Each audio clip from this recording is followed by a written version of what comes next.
Okay, well, I think I'll move to post-Ohio phase, which,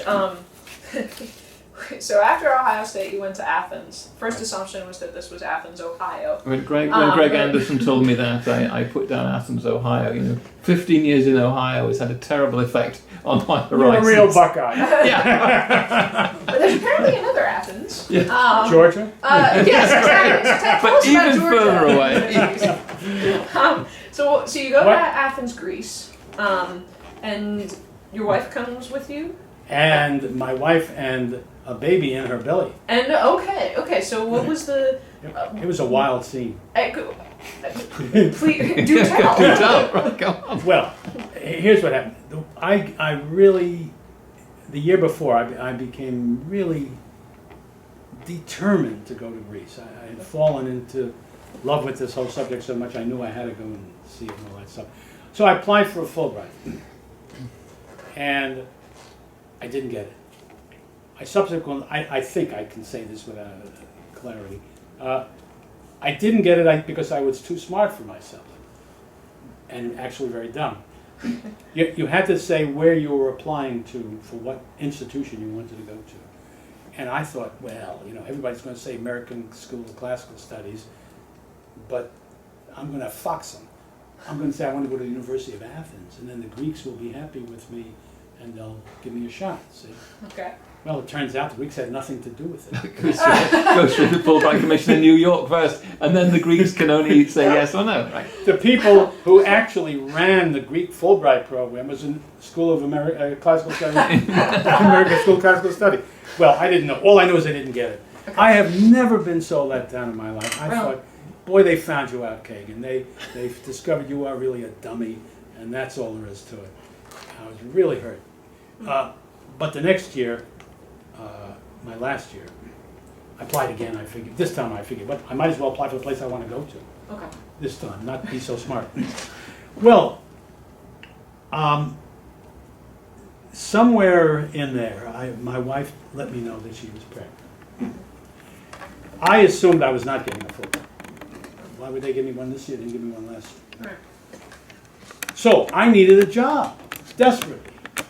And I went to look for a job. This is probably a story I should tell you, because people should know about these things.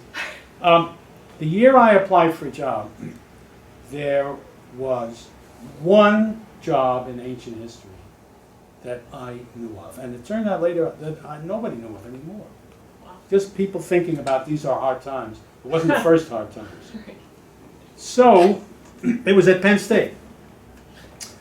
And I applied for the job and had an interview in New York, and that went, I thought, reasonably well.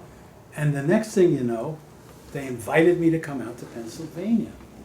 And to show you once again how incredibly ignorant I was, and I never thought to ask anybody either. I thought meant they were going to offer me the job. And I thought, hallelujah, I really need this job now.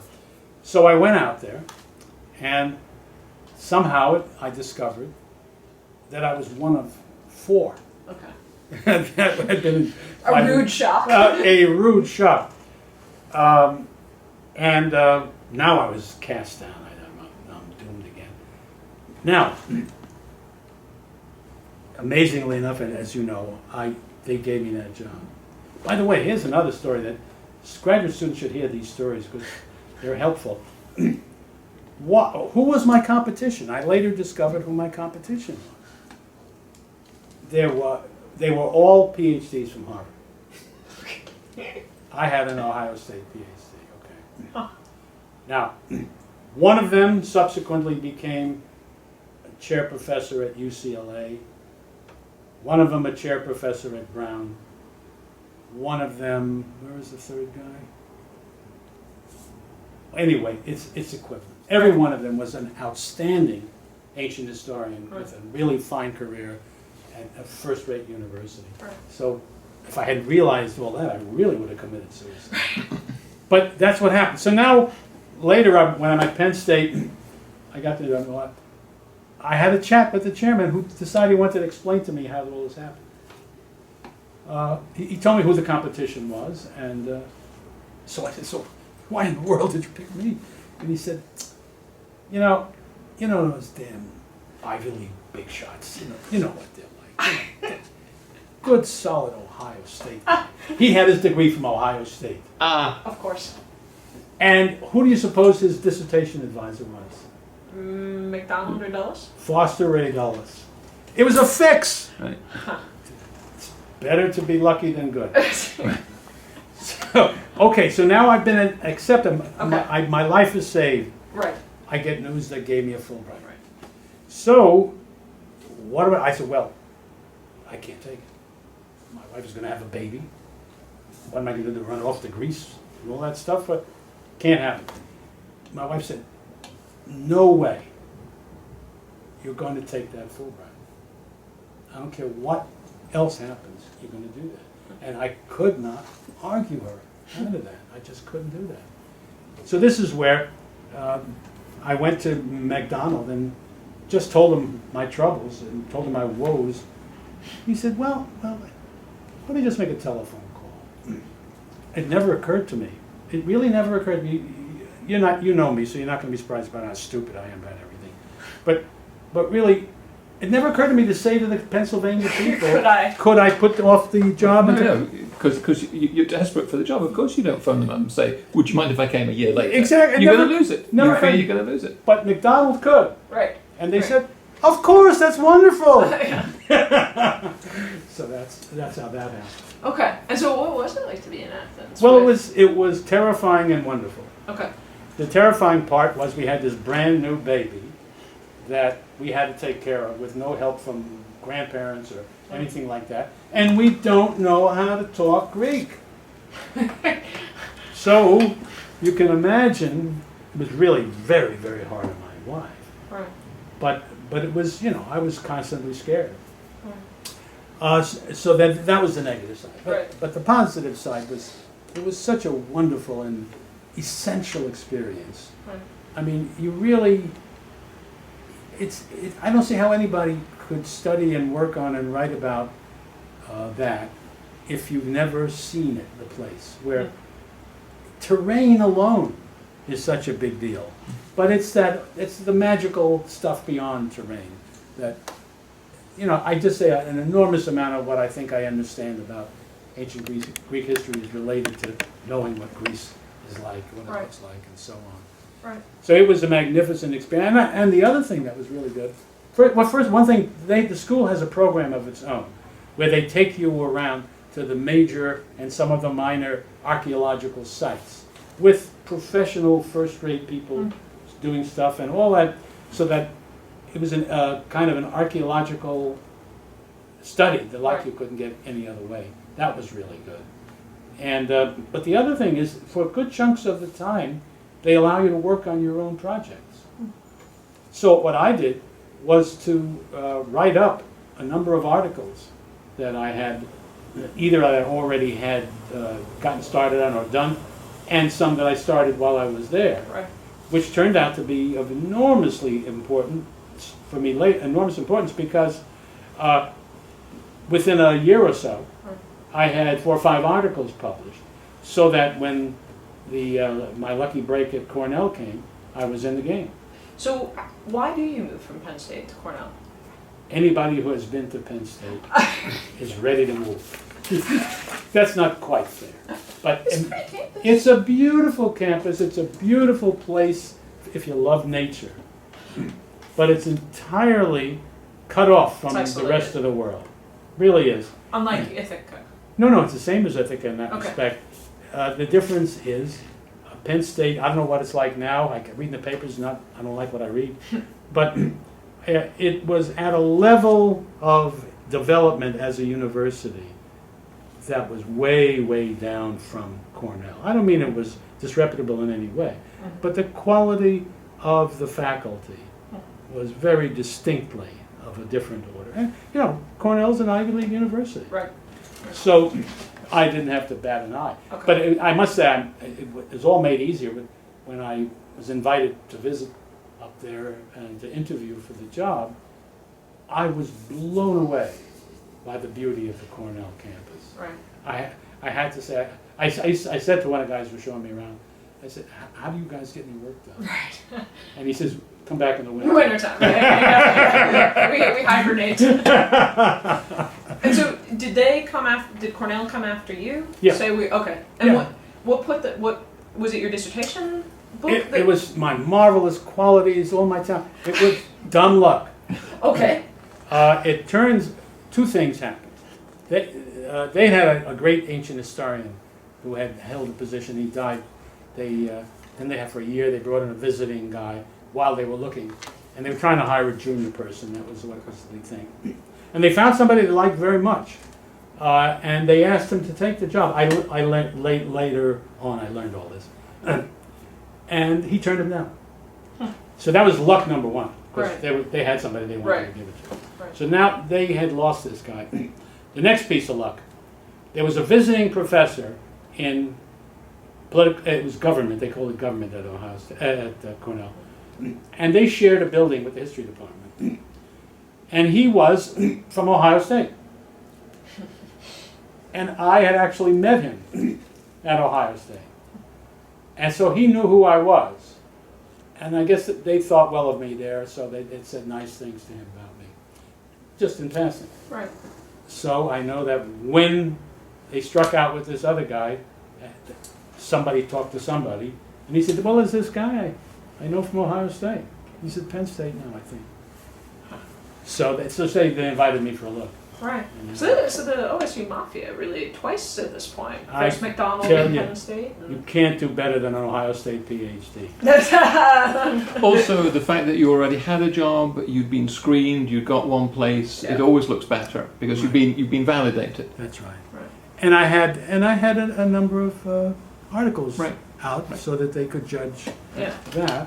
And so was the first book out yet at that point? Oh no, I hadn't written any books yet. Okay. I hadn't written any books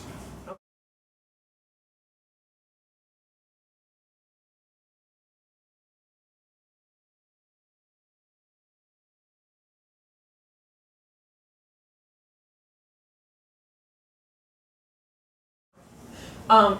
So how did you find Cornell? What was the transition like coming from Penn State? Well, I loved Cornell for most of the time that I was there, and just until the unpleasantness at the end. My wife hated it, and so this was difficult. Right. But she, as you can tell, she was a pretty good sport, and she did the best she could. But the winters really depressed her very deeply. Some people are very badly affected by weather. You don't see the sun sometimes, forever. Right. And so but it was really, I felt so guilty because I was having the time of my life. Right. I couldn't imagine a better place to be a junior faculty member than I was beginning in 1960. It was, what am I talking about? Well, the nature of the market was such. After all those years, nobody got a job. Sputnik happened, and it really helped to turn everything around. All of a sudden, nothing was more important than higher education, and suddenly money was being poured in by the government, and it was a considerable expansion. Well, but it hadn't happened yet. It was just beginning to happen. Now, if you're looking for a job, where are the best jobs that people think are the best jobs? Well, the Ivy League. Well, but you're not going to get into Harvard, you're not going to get into Yale, you're not going to get into Princeton unless you're in that world. That was the way it was. And the next best thing is Cornell. It was the best place you could go, one of the few best places to go to. And so the place was filled with very, very talented young scholars. So that was great. And the second great thing was Cornell is also in the middle of nowhere. And in the winter especially, there's no place to go. We were thrown in on each other. Right. So that the faculty, the young faculty especially, but all the faculty in general, interacted with each other constantly. Collegiality and friends and fun. Very bright guys. And the other great thing was this. It was nice to be at Cornell, which was maybe in the Ivy League, but it was half of a cow college. You know, it's an agriculture school. It's the state university up there. Right. And so it didn't have the panache that these other nifty places. Here's the great virtue of that. Whenever one of your colleagues would begin to puff up a little bit beyond what was healthy for them, somebody could just say, if you're so smart, how come you're not at Harvard? the combination was superb. Right. Everybody had a bit of ironic sense of Right. himself and of the scene. And probably, an extra element of drive because you're not quite at the very pinnacle. You know you're very good, but It could work that way. Although it's really amazing to me how there weren't that many people who, once they were there, Right. were eager to go away. I can think of some of my history colleagues, wonderful historians, who were in fact offered very attractive jobs elsewhere and who didn't go. Some did, Right. but a lot of them didn't. right. So can I ask what the late unpleasantness was in Oh, your Yeah, time and at Cornell? at a certain point, I can't tell you well, the key thing that happened was they got a new president by the name of Perkins, and he wasn't an academic really. He had a PhD from Princeton, but what he was familiar with the term a Macher? No. Well, it's sort of German, I guess. Okay. It means a maker, a doer, Oh, okay. A guy an operator. Okay. He happened to be operating in the educational business, but that's what he did. Well, but he was really mostly interested in political policy questions and his own eminence. Okay. He had been a big gun in one of these do-good foundations out there. I've forgotten what it's for. Rockefeller. Could have been Ford. One of those big things. Remember there was this guy, no, you're too young. There's a guy named Gardner who was the big gun in that world. And he was his second in command. And Gardner was shopping him around to Ivy League colleges to be a president. First it looked like he was going to go to Brown, they didn't want him. He ended up at Cornell. So he decided that his mission, which I think was a worthy mission, and that was Cornell had very few blacks students, very few. Why would blacks wander into central New York, even if everything else was okay? That's not the first place they would go to. Well, but they weren't there. So he decided he would introduce a program that would encourage blacks to come to Cornell. I think everybody agreed with me in thinking, great. But he was determined to do it fast and to do it different. It wasn't a bright idea at the moment. I mean, it was not a new idea. And the fancier schools had been doing it to some degree for a while, before Cornell had done anything about it. And I remember once when his plan was going, and I was very troubled by the character of his plan, we had a little discussion, shall we say, and I said to him, look, why are you doing this crazy stuff that I think you're doing here? Look, why don't you do what they do? I had nothing to do with Yale before that in my life. But I knew something about Yale was doing something very right about that. And so I said, why don't you do what they do at Yale? He says, well, there's no trick to that. If you give financial aid and then go out hunting for the brightest guys out there, anybody can do that. I'm trying to get guys from the ghetto, from people who would not ordinarily be able to come to an Ivy League school. I said, you mean if they were white, you wouldn't look at them twice? And he said, well, that's one way to put it.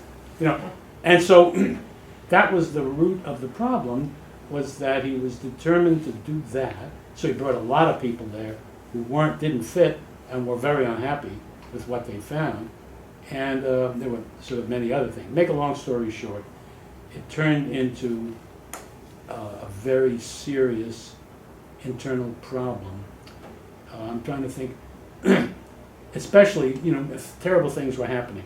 Martin Luther King was shot during that period. You can imagine how disturbing that was on campus, and other things that were like it. But finally, the blacks were making incredible demands. Nobody was against what their demand was to have a program in Afro-American Studies. Everybody thought that's fine. Again, Yale was brilliantly setting that thing up so that they never have had the slightest trouble with that program. They did it just right.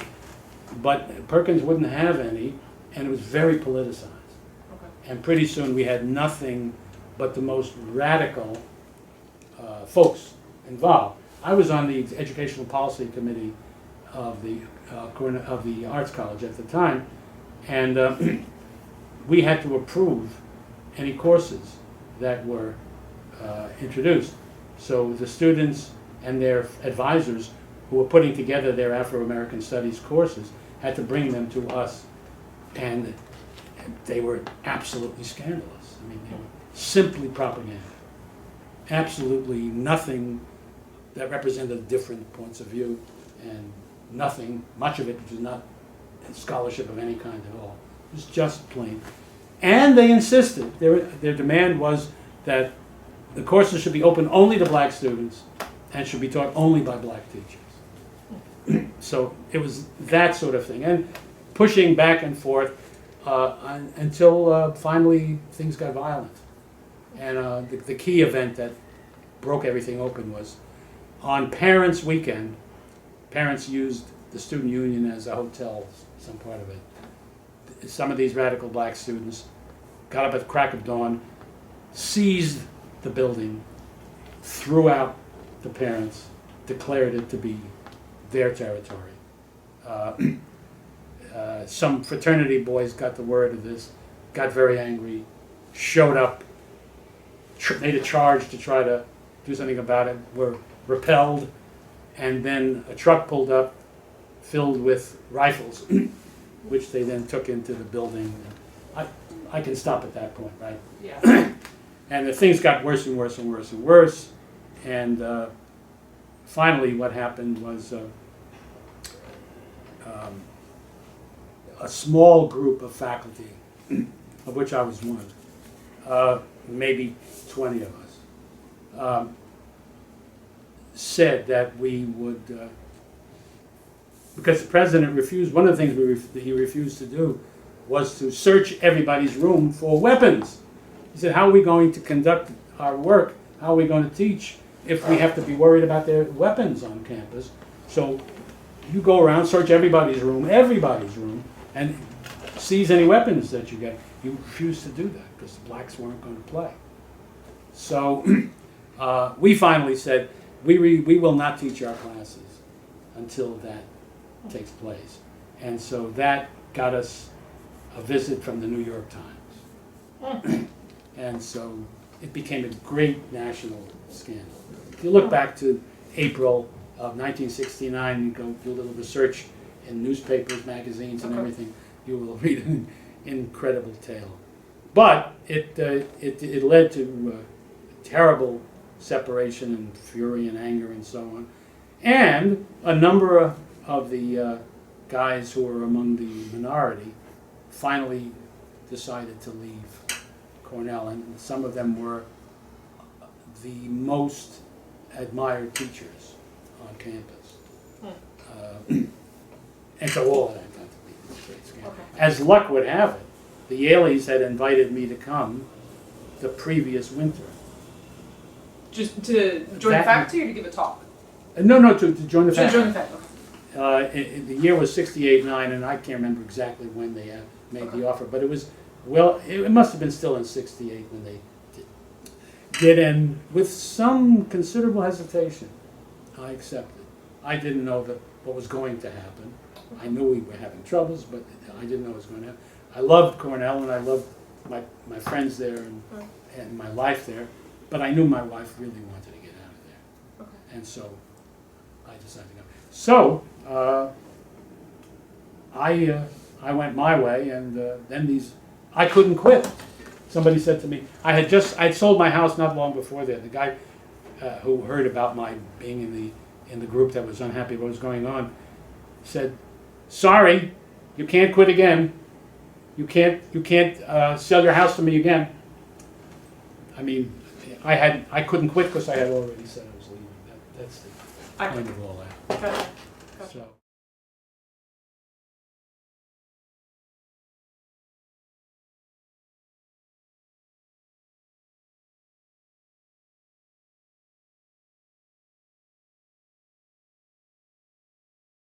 So anyway, that was a very bad business. Right. Where do we go from here? Why did you stay at Yale? What's so special about Yale? Oh, well, the first thing is my wife fell in love with New Haven and Connecticut and Yale, but I really liked New Haven and Yale. And one reason we both liked where we were was because we were so close to New York. A couple of New York kids, seeing a chance to do all of that was true. The other thing was that I really was impressed very strongly by the history department, which they used to say, some of them used to say, and I still believe, was probably the greatest collection of historians in one place that had ever happened. And some of them I admired so very, very much, and some of them I liked so very, very much, that I immediately felt it was a great honor for me to be here. And I kept, like every Yalie, sometime in the freshman year asks, did the registrar, did the admissions people make a mistake letting me in here? And that was the way I said, have they found me out? What am I doing in this company? So that was a big deal. And then, if you look at the academic side and students and everything else, I mean, it's a wonderful place. And so I felt that. It was a terrible drop in the quality of my life because that wonderful world about Cornell that I told you about, for me, it didn't exist here. I never, ever found myself part of a community that was, I found, enriching and so on and so forth. I never had very much of a During your whole time here. During my whole time here, I never had much of a social life. To the degree, it's what I said is true in general. To a degree, I became involved soon after I got here, much more in the classics department than in the history department, because they needed people to run the place. So first I was director of graduate studies, and then I became chairman. And I was very engaged in that because the department was really on its uppers, so we were trying to rebuild. And that can be a very exciting time. And we got very lucky. We were able to rebuild brilliantly in a stroke almost. And so I was able to get out of the chairmanship fast because there was no need to be around there anymore. So I was very much involved in that, but I never developed that kind of collection of personal friends. I had a very bad piece of luck. There was one guy who was chairman of the classics department at Yale when I came, who I really liked. And I think we had become very good friends. And I wasn't there for 2 or 3 years when he was killed. Oh, jeez. Yeah. So that was, my personal life has never been what it was at Cornell. But it's been a good life.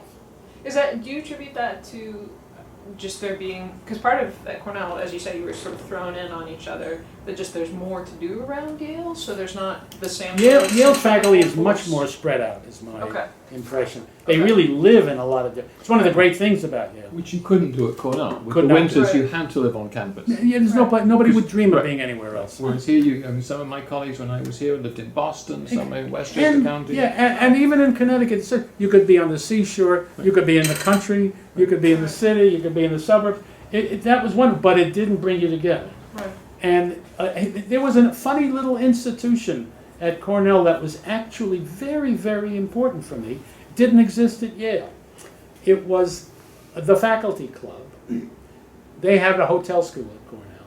That's right, yeah. And their faculty club is brilliantly located in the basement of that place, and they have a place called a Rathskeller. These little things make a difference because it was for the faculty, it wasn't for anybody else. And it was a cafeteria. That was the brilliance of it. No waiters. So it means, and no reservations. So it means if you're going down there and you just want to see who's around, you could do it. If you and a pal wanted to just be tete-a-tete, you went. If you wanted to go with a gang, you could do that. It just was wonderful. And After lunch, you went upstairs and there was a room where there was a great big coffee urn. And you could sit down and drink coffee and talk. And I want to tell you, nobody ever had better regular talk than went on there. Well, there's nothing like that at Yale. There's just nothing There's the like that. Elizabethan, which Michael Howard used to like. There's Morris, but they're not the same. Morris They're- is not the same. They're both, you have to pay to enter, people don't drop in. And you need a reservation normally. You don't Right, really yeah, need yeah. one, but Yeah. it just was different. I mean, I would go to Morris, but it wasn't the same thing. We used to, it was a club. It really was a club at Right. Cornell in a way that, and so I never was able to replicate that. Right. Right. And I'm quite new to the faculty thing myself. I mean, were there not sort of, holiday parties or cocktail parties that brought faculty People, together? mostly dinner parties, Okay. and I went to dinner parties. It didn't really do the trick. If I had only dinner parties in Ithaca, it wouldn't have done the trick either. Okay. They It's would have just been a little better. fabric of the The organization of that thing, and then, who's there. right. I must say, but also, here's another thing. By the time I got to to Yale, I had changed. These events at Cornell that I've described, they went on for years. So I had been built into, and I was no longer what I had been. When I came to Cornell, I was like everybody else. My political views, other things, they were typical. The thought that I would ever vote Republican was the most ridiculous thought in the world. I had been raised to believe that if you pull the Republican lever, your hand withers. And you can see that I've sinned. So no, I mean, it was just out of the question. And I was a Harry Truman Democrat. Okay. So I was a cold warrior. Yeah. But that was normal. Everybody was that, except for the lefties and one or two conservatives that somebody had met somewhere. So, but I had changed. All those events had changed me. Okay. And when I came to Yale, I'm sure I was out of step with the faculty view of things then. Not that anybody bothered me about it, but I wasn't as central as everybody But else. Don, Yale had also, or New Haven had also been through similar events, terrible events here with the Black Panther trial at almost exactly the same time. But you arrived. I was there for Black Panther Day. Right. Yeah. So why did that not have a similar effect on you and your colleagues? Partly because of Brewster's very skillful and wicked handling of it, but very skillful. I think 99% of the people, or at least something approaching it, approved of what Brewster did and were grateful that he did it and thought that it was a fine thing to do. Well, but the point is, whether you think that or not, they didn't have what we have. Could you just specify? Because I mean, it's so long ago now, not everyone will remember. Who what will came ever in Britain. remember it? So just remind us. Well, please. yeah, what happened was one day in the outskirts of New Haven, somebody found a black man with a bullet in his head. And it turned out he had been a member of the Black Panther Party. And the police concluded that the murder had been committed by another Black Panther. And they finally charged Bobby Seale, who was the #1 guy, with that crime and brought him to New Haven for a trial. Now, the radicals in America were delighted because they were very angry with Yale.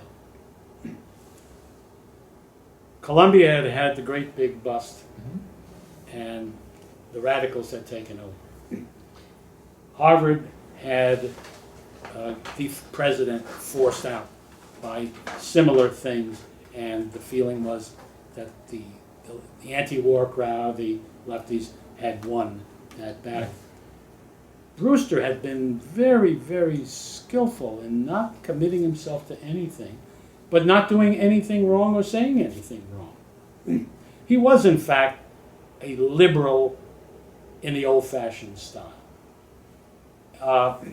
And he was, I don't think the politics of it were really on his mind. He was really trying to run the university in ways that were consistent with what university ought to do, but also to keep it safe from all anything.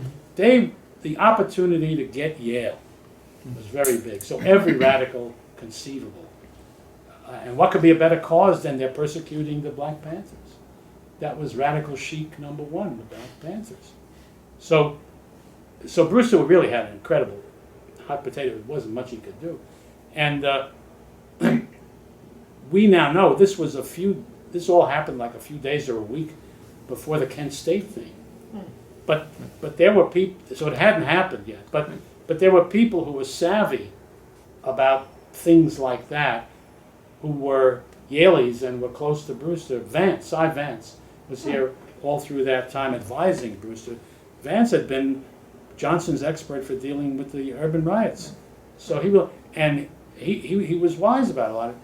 So the state sent National Guard troops down to New Haven to see that nothing bad happened, and he knew how dangerous it would be if those guys were ever engaged. And funny stories, it'll take you forever, so I can't tell you. But funny stories about how they managed to use Yale influence, which everywhere you turn, Yale has influence in some place, to keep those guys away. They were in town, but they were not to be seen. The Guard. The National Guard, which was very wise. Which, of course, was exactly the problem at Kent State. That's right. It was all handled as a matter of dealing with urban crisis or something. It was all done very, very well. The hard part was that the radicals wanted what their purpose was to close Yale down.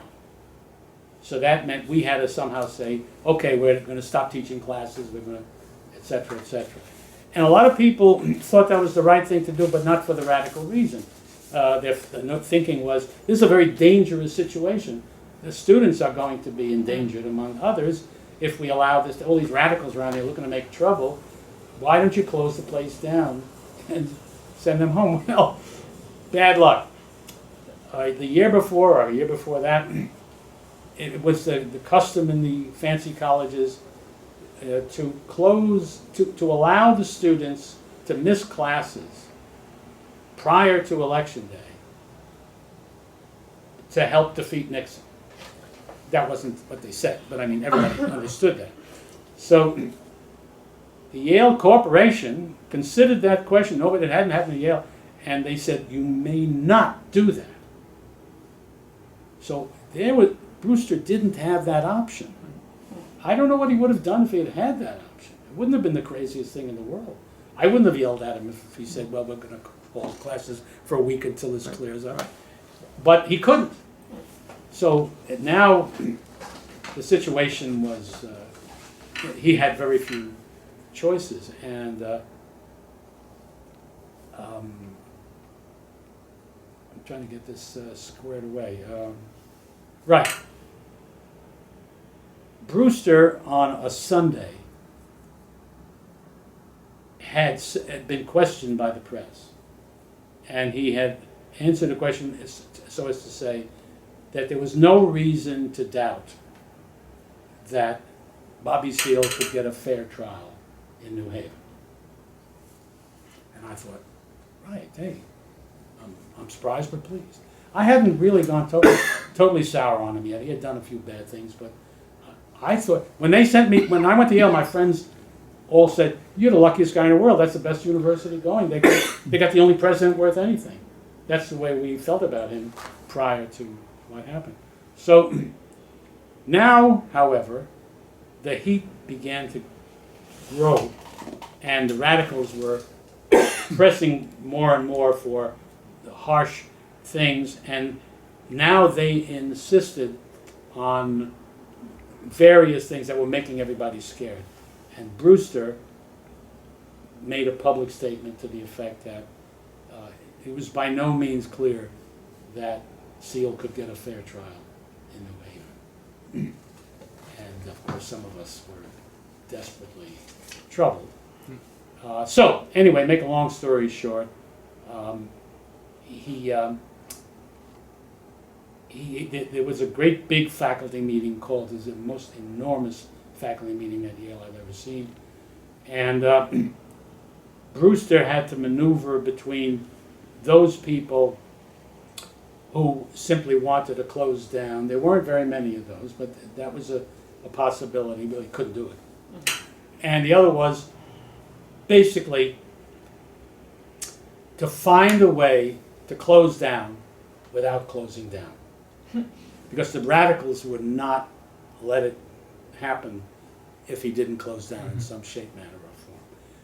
And so he really had to craft this on the run, because this terrible, big, huge meeting had every kind of representation, including the radicals, and Brewster had to negotiate it somehow in the middle of doing this and inventing things. It was a brilliant performance, simply as a human achievement. And he ended up crafting words something like this, that Yale would suspend normal expectations for this period of time. And what that came to mean was that if a student didn't want to go to class, he didn't need to go. Or if a faculty member didn't want to Or teach. if a faculty member didn't want to teach, he didn't have to teach. But if the faculty member wanted to teach, and the students wanted to come, they could have a class. You know, if you think about that just from handling the crisis point of view, that was really quite brilliant. And that carried the day. So the result was the radicals were deprived of that kind of resistance which would have encouraged wrecking the place, which is what they would have liked, and violence and people getting shot, which they would have liked. But on the other hand, Brewster hadn't technically violated anything From the corporation. from the corporation, and he could argue, I didn't close down. Right. And in fact, what they then did was to set up great food collections for the radicals. They could go to the colleges and get food, and everything. So Yale adopted the revolution. It was tactically absolutely brilliant. As an ancient historian, you must have watched this with professional detachment. Well, you As might well. say that. Well, you might say that. I watch it with great interest from that perspective. I was also constantly boiling with Especially fury. the big meeting, Yeah. Pericles figure standing up there, fighting for Really, his really, life. absolutely. All this time wanting to kill. Yeah, right. But here's the joke. The next year, I invented a seminar, which was a study of May Day at Yale. And we ended up having that seminar, studying it as a historic. I said, this is a wonderful opportunity to be like Thucydides. I'm in the midst of it, and I'm not going to be getting mainly or exclusively written document. I'm going to have to talk to people the way he did. And so it was actually a wonderful experiment in that sense. And we ended up writing the only published history of May Day at Yale. Came out of that seminar.